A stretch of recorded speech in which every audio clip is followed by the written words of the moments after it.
అబ్బా! ఈరోజు అబ్బింది మాకు పోనీకి. గుడికి పోనీకి ఇన్ని రోజులు మా అమ్మ, మా నాన్న అడుగుతున్నా. గుడికి పోదాం అంటే ఇంక ఈరోజు అబ్బింది. ఇంక మళ్ళా చూడు దారిలో వెళ్ళేటప్పుడు మళ్ళీ టేక్ డైవర్షన్ అనమాట. డాడీ కాలేజ్‌లోకి ఎంటర్ అయినాం. అట్లా పోయినాం స్టూడెంట్ ఏదో కావాలంటే ఇచ్చినాడు. ఇంక మళ్ళా వచ్చినాం మళ్ళా రోడ్డు మీదకొచ్చి పోతున్నాం.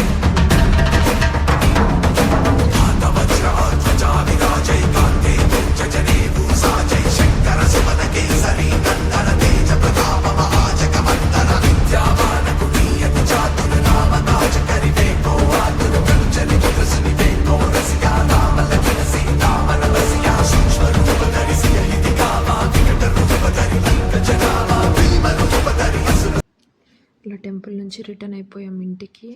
ఇంకా దారిలో ఏదో ఒక ఫేమస్ టెంపుల్ అంట వెంకటేశ్వర స్వామిది, చాలా కొండ మీద ఉంటుంది. అది క్లియర్ రాలే వీడియో. ఇంక సరే ఇంక ఎందుకు అంత దూరం పోలేం, సాయంత్రం అవుతుందని మళ్ళీ ఇంటికి వచ్చాను. మా ఇంటికి రీచ్ అయినాం అంతే. ఇంకా లోపలికి వచ్చేసినాం మేము. ఇంకా ఇంట్లోకి వస్తే ప్రశాంతత నాకైతే